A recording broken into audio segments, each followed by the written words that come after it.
जय Shri Ram, Radhe Radhe to my study buddies. आज हमारे चैलेंज का डे 4 है, जिसमें हम सबसे पहले फुल लेंथ मॉक करने वाले हैं। 2 means DI means puzzle, reading comprehension, cloze test and parajumble. उसके बाद हम vocab revision, current affair and banking awareness करेंगे। सबसे पहले SBI PO प्रीलिम्स का टेस्ट किया, जिसमें इंग्लिश के सेक्शन में मैंने रीडिंग कॉम्प्रिहेंशन को सबसे लास्ट में अटैम्प्ट किया, जिसमें से 2 ही क्वेश्चन मैं कर पाई थी जब तक टाइम ख़त्म हो चुका था।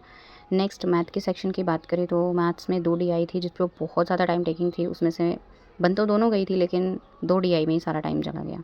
तो मैथ्स में इस टेस्ट में कम अटैम्प्ट हुए हैं। बात करें रीजनिंग के सेक्शन की, तो रीजनिंग का सेक्शन बहुत अच्छा था, और रीजनिंग के सेक्शन में सिर्फ एक ही पजल ऐसी थी जो मैंने नहीं की, क्योंकि टाइम ही ख़त्म हो गया था।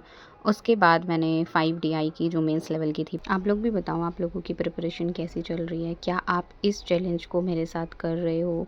और अगर हाँ, तो क्या आप डे 4 तक कंटिन्यू हो? आप अपनी टू डू लिस्ट कंप्लीट कर पा रहे हो? मेंस लेवल की DI करने के बाद मैंने रीजनिंग में मेंस लेवल की पजल की, जो डे बेस्ड थी, और ये जो डे बेस्ड क्वेश्चंस थे ये काफ़ी इजी थे, तो जल्दी जल्दी ये बन पा रहे थे। रीजनिंग में पजल करने के बाद मैंने previous year SBI PO mains के रीडिंग कॉम्प्रिहेंशन को सॉल्व किया, क्योंकि आप लोगों को भी पता है कि रीडिंग इज़ वेरी इंपॉर्टेंट।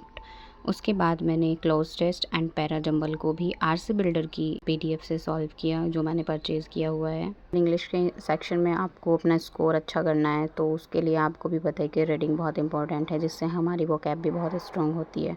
उसके बाद मैंने वोकैब रिवाइज़ किया। वोकैब रिवीजन के बाद मैंने बैंकिंग अवेयरनेस रिवाइज़ किया, क्योंकि बैंकिंग अवेयरनेस के नोट्स मैंने ऑलरेडी बना रखे हैं, तो मुझे सिर्फ रिवाइज़ करना होता है। देन मैंने मई मंथ की करंट अफेयर की PDF से उसको रिवाइज़ किया, और इसी के साथ आज की टू डू लिस्ट के सारे टास्क कंप्लीट होते हैं। अगर आप अपने फ्यूचर वाले सक्सेसफुल वर्जन को एक मैसेज भेज सकते तो क्या लिखते?